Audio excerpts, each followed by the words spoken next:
বন্ধুরা, voice of Bithi channel থেকে আমি মিষ্টি মনি। নিত্য নতুন রোমান্টিক ভালোবাসার গল্প পেতে আমাদের চ্যানেলটি সাবস্ক্রাইব করে পাশে থাকা বেল আইকনটি বাজিয়ে দেবেন। লাইক এবং কমেন্ট শেয়ার করতে ভুলবেন না। ধন্যবাদ। মুচকি হেসে চলে যায় নুসরাত, আর ছাদে দাঁড়িয়ে দাঁড়িয়ে নুসরাতের রহস্যময় কথাগুলো ভাবতে থাকে রাফি। তবে কি রাফির পরিচয় কোনোভাবে জেনে গেছে নুসরাত? রাজ, তোমার সাথে আমার কিছু গুরুত্বপূর্ণ কথা আছে। খাবার শেষ করে আরাম করে বসে বসে কথা বলবো, ঠিক আছে? ডাইনিং টেবিলের উপর খাবার রাখা, আর যেন দোতলা বাসায় কোনো অনুষ্ঠানের আয়োজন করা হয়েছে। রাস্তার চেয়ারটা টেনে বসার সময় মেহেরাব রাজকে উদ্দেশ্য করে কথাটা বলে। রাজ বসে মুচকে হাসি দিয়ে বলে, সমস্যা নেই স্যার, খাওয়া দাওয়া করে কথা বলবো। আর স্যার, আজ তো আয়োজন করা হয়েছে কেন? কোনো বিশেষ অনুষ্ঠান নাকি? মেহেরাব রাজের কথা শুনে মুচকি হেসে বলে, কি আর বিশেষ অনুষ্ঠান হয়তো আজ। কেউ বাসা ছেড়ে চলে যাবে, তাই তাকে ভালো মন্দ খাইয়েই বিদায় দেব। রাজ বুঝতে পারছে না কার জন্য এত আয়োজন করা হয়েছে, আর কেই বা আজ বাসা থেকে চলে যাবে, তা সে প্রশ্ন করে ফেলে।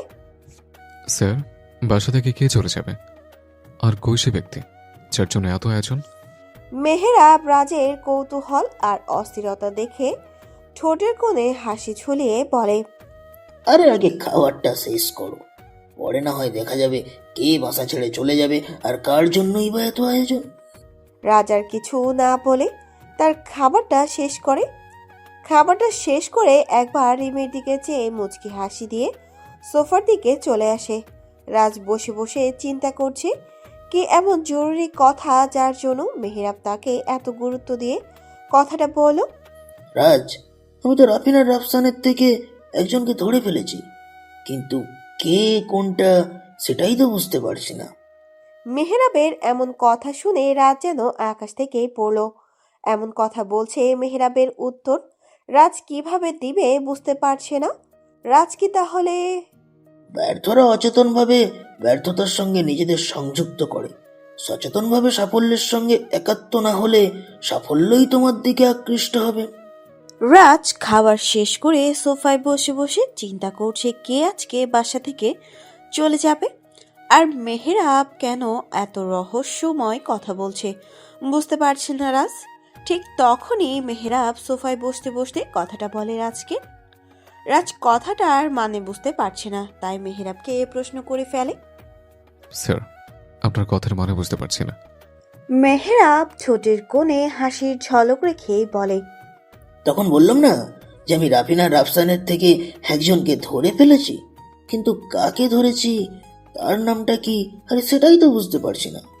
রাজ একটু আগ্রহ নিয়ে বলে, স্যার, ওই দুটো বড় মাফিয়াকে তো কেউ কখনো দেখেনি, কিন্তু আপনি কিভাবে বুঝলেন যে সে বড় মাফিয়া? মেহেরাব জানে রাজ একটু বেশি মাইন্ড গেম খেলতে পছন্দ করে।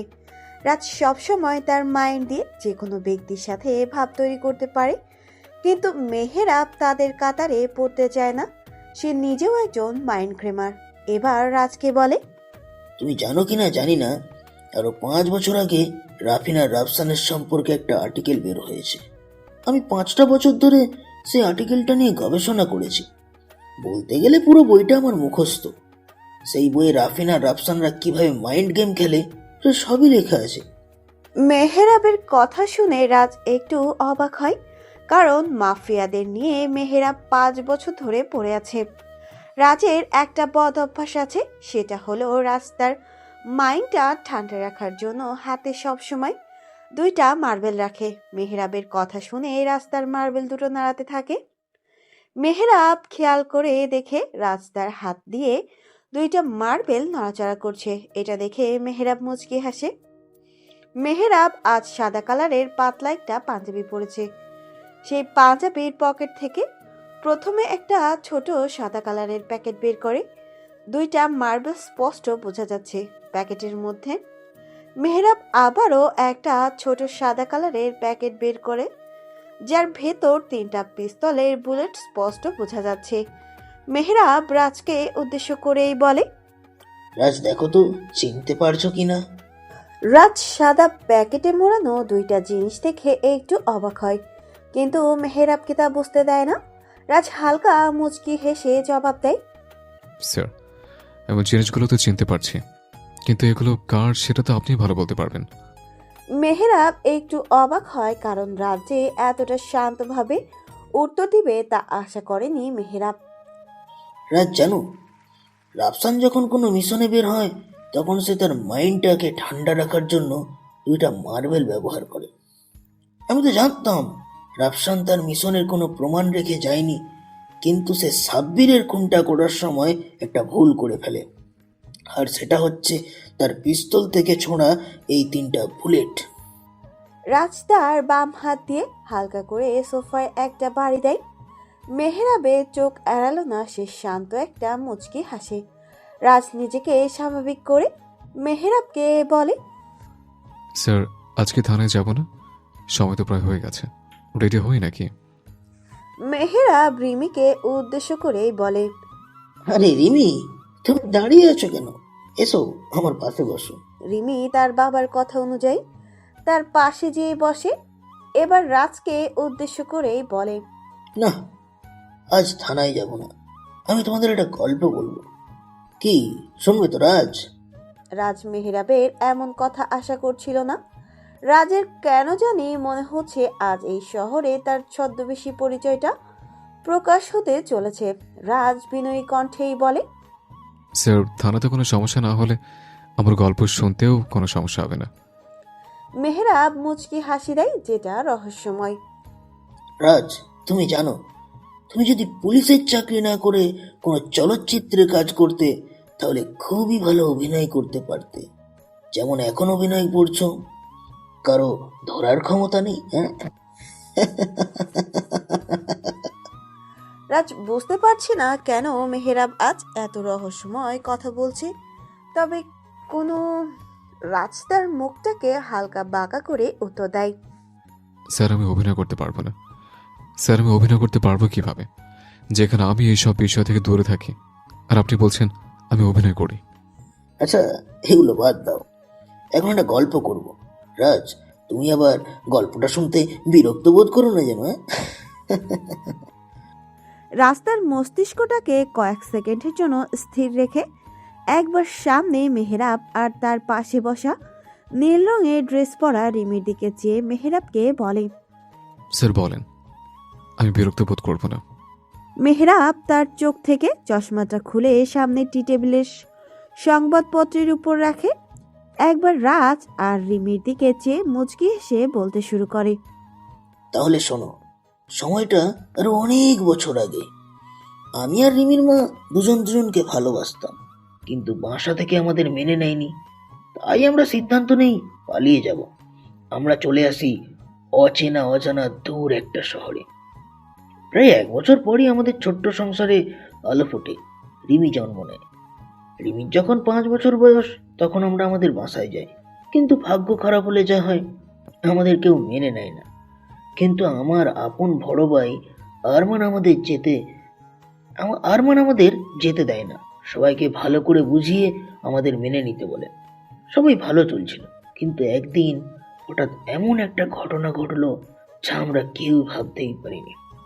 মেহেরাব এবার একটু থামে, সামনে বসে থাকা রাজের দিকে তাকায়, দেখে রাজ খুবই শান্ত আর আগ্রহের দৃষ্টিতে চেয়ে আছে।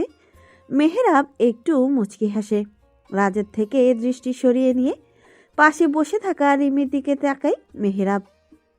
রিমি খুবই আগ্রহ নিয়ে বসে আছে, কখন আবার বলা শুরু করবে, কারণ এটা কোনো গল্প নয়, মেহেরাবের জীবনের একটা অংশ। রিমিকে কখনো মেহেরাব তার ছেলেবেলার কথা বলে না, কিন্তু আজ হঠাৎ বলছে, তাই সে একটু অবাক হয়। মেহেরাব সময় নষ্ট করতে চায় না, তাই আবারও বলা শুরু করে, আমাদের সবকিছু সুখেই চলছিল, কিন্তু এক রাতের ব্যবধানে সব শেষ হয়ে যায়। ওই দিন রাতে একটু রাত করেই বাসায় ফিরছিলাম, কিন্তু বাসায় যে এমন দৃশ্য দেখতে হবে আমাকে, আমার বলার ভাষা হারিয়ে ফেলেছিলাম। কারণ গলায় দড়ি দিয়ে ফ্যানের সাথে ঝুলে আছে রিমির মা, আর পাশের রক্ত মাখা দেহ নিয়ে পড়ে আছে আমার বড় ভাই আরমান। কেউ বলতে পারছিল না এটা কিভাবে হয়েছে। পুলিশ এসে ঘটনাটা তদন্ত করে জানায় রিমির মা মারা যাওয়ার আগে তাকে যৌন হয়রানি করেছে, আর সেটা করেছে আমার বড় ভাই আরমান, যার জন্য রিমির মা আরমান ভাইকে মেরে নিজেও ফাঁসিতে ঝুলে যায়। রিমির মা মারা যাওয়ার আগে চিঠিতে তো লিখেছে কথাগুলো, যা পরে সবাই জানতে পারে। আরমান ভাইয়ের 2টা ছেলে ছিল, কিন্তু কি নাম যেন মনে করতে পারছি না। আমাদের অনেক সম্পদ ছিল, যার কারণে ভাবি আর তার ছেলেদের কোনো সমস্যা হয়নি। আমি 5 বছরের রিমিকে নিয়ে ঢাকায় চলে আসি। অচেনা অজানা শহরে এসেই পুলিশের ছোট্ট পদে একটা চাকরি পাই, আর আস্তে আস্তে আমি এখন কমিশনার পদে এসেছি। কথাগুলো বলে মেহেরাব থেমে যায়। পরিবেশটা এখন নিরাপত্তায় ছেয়ে আছে। সেকেন্ডে সেকেন্ডে শোনা যাচ্ছে দীর্ঘ নিঃশ্বাসে শান্ত শব্দ। রিমির চোখে পানি চিকচিক করছে, যেন চোখের পলক ফেললে পানি বেয়ে পড়বে। তার মনে পড়ে যায় ছোটবেলায় সেই ভয়ঙ্কর ঘটনা। সকালবেলা ঘুম থেকে উঠে রিমি দেখতে পায় তার মা ফোনের সাথে ঝুলে আছে, জিহ্বাটা অর্ধেক বেরিয়ে আছে। রিমি এটা দেখে কান্না শুরু করে, কিন্তু তার কান্না থামানোর মতো কেউ সেখানে ছিল না, কারণ তার মা জননী পৃথিবী ছেড়ে চলে গেছে। রিমি আর কিছু মনে করতে পারে না, কারণ সে প্রতিদিন রাতে এই স্বপ্নটা দেখে। রিমির চোখজোড়া থেকে অঝরে পানি পড়তে থাকে। মেহেরাব রিমির কান্না থামায় না, কারণ সে আজ তার ছোট্টবেলার কথা শুনে ইমোশনাল হয়ে পড়েছে। মেহেরাবের বলা ঘটনাটা শুনে রাজের ছোটবেলার কথা মনে পড়ে যায়, কিন্তু সে তার অতীত নিয়ে ভাবতে চায় না, কারণ মানুষ অতীত নিয়ে বেশি ভাবলে তার ভবিষ্যৎ নিয়ে চিন্তা কমে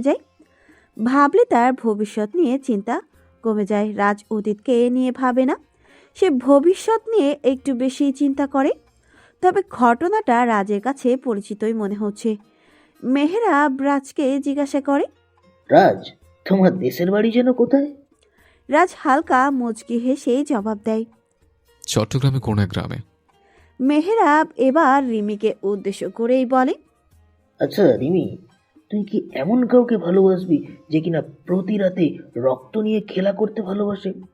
রিমি চমকে ওঠে। কেন তার বাবা তাকে এমন প্রশ্ন করলো? বুঝতে পারছে না যে সে এই প্রশ্নের জবাব কি দিবে। রিমির মনে পড়ে যায় রাজের ওই দিনের কথাটি। রিমি আমতা আমতা করেই বলে, না, বাবা তেমন কাউকে আমি আমার জীবনের সাথে জড়াবো না। রাজ প্রশ্নটা শুনে অবাক হয়ে যায়। অধীর আগ্রহ নিয়ে রিমির উত্তরের অপেক্ষা করে। রিমি উত্তর শুনে রাজ নিচের দিকে চেয়ে মুচকি হাসে। রিমি, আমি জানি তুমি রাজকে পছন্দ করো এবং ভালোবাসো। আচ্ছা, যদি তুমি শোনো তুমি যাকে ভালোবাসো তার বাবা তোমার মায়ের মৃত্যুর জন্য দায়ী, তাহলে কি তুমি তাকে ভালোবাসবে? মেহেরাবের কথাটা শুনে রাজ শান্ত হয়ে নিজের জায়গায় বসে আছে, কিন্তু রিমি বসা থেকে উঠে দাঁড়ায়, তার বাবাকে প্রশ্ন করে, কি বলতে চাচ্ছ বাবা? বুঝিয়ে বলো, আমি বুঝতে পারছি না। মেহেরাব একটু মুচকি হাসে। রিমি, তুমি এত ভালো করে জানো না, তোমার সামনে যে দাঁড়িয়ে আছে সে আসলে কোনো পুলিশ অফিসার না, সে আমারই বড় ভাই আরমানের ছেলে। কথাটা শুনে রাজ নিজের জায়গায় শান্ত হয়ে বসে আছে। মেহেরাব জানতো রাজ কেবল ঠান্ডা মাথায় গেম খেলতে ভালোবাসে, কিন্তু তার যে আসল পরিচয় ফাঁস হয়ে গেছে সেই দিকে তার কোনো চিন্তাই নেই। এমন ভাবে বসে আছে যেন এখানে কিছুই ঘটেনি। রাজ নিজের জায়গায় বসে আছে আর মুচকি হেসে মেহেরাবকে বলে, স্যার, আপনার সামনে কি আমি একটা সিগারেট জ্বালাতে পারি? মেহেরাব অবাক হয়ে কিছুক্ষণ চেয়ে থাকে রাজের দিকে। সিগারেট খাওয়ার কোনো অনুমতি সে দিবে না রাজকে, কিন্তু মেহেরাবকে আরও অবাক করে দিয়ে রাজ পকেট থেকে একটা সিগারেটের প্যাকেট বের করে একটা সিগারেট মেহেরাবকে দেয়, আর একটা নিজের ঠোঁটে চাপে। মেহেরাব সিগারেটটা হাতে নিয়ে ময়লার ঝুড়িতে ফেলে দেয়। রিমি কেবল বোকার মতো চেয়ে আছে রাজের সিগারেট টানার দিকে। ডান হাতে 2টা মার্বেল আর বাম হাতে দিয়ে সিগারেট টানছে। মেহেরাব রিমিকে বলে, রিমি, এখন তুমি তোমার রুমে যাও, আর আশা করি তুমি বুঝতে পেরেছো আমি কেন ওই দিন তোমাকে রাজের থেকে দূরে থাকার জন্য বলেছিলাম। রিমি একটু রেগেই বলে, বাবা, আমি রাজের সাথে একান্তে কথা বলতে চাই। রাজ কিছু না বলে নিজের মতো করে সিগারেট টানছে। মেহেরাব উচ্চস্বরেই বলে, রিমি, তোমাকে আমি যেতে বলেছি, একটা ক্রিমিনালের সাথে তোমার কোনো পার্সোনাল কথা নেই। রিমি সোফা ছেড়ে উঠে দাঁড়ায় না। রাজ মুচকি হেসে বলে, স্যার আমাকে এখন কি করবেন? থানায় নিয়ে যাবেন? লাভ নেই, লাভ নেই স্যার। পৃথিবীতে এখনো কোনো জেল নেই যেখানে রাজকে আটকে রাখবে। রাজ, তুই নিজেই নিজের বিপদ ডেকে এনেছিস। তোকে বলেছিলাম আমার সাথে মাইন্ড গেম খেলতে, তুইও রাজি হয়ে গেলি। গেমটা শুরু করেছিস তুই, কিন্তু শেষ করবো আমি। রাজ একটু শব্দ করে হাসে আর বলতে থাকে, গেম, মাইন্ড গেম। আমি খেলতে যেমন ভালোবাসি ঠিক তেমনই অন্যকে দিয়ে খেলাতেও ভালোবাসি। আমাকে তুই ধারে নিয়ে 5 মিনিটও রাখতে পারবি না, কারণ এর আগে সিএম ফরহাদ আমাকে বের করে আনবে। মেহেরাবও শব্দ করে হেসে হেসেই বলে, আচ্ছা, তোকে নিয়ে গিয়ে আমি 5 মিনিটও রাখতে পারবো না, তাই তো?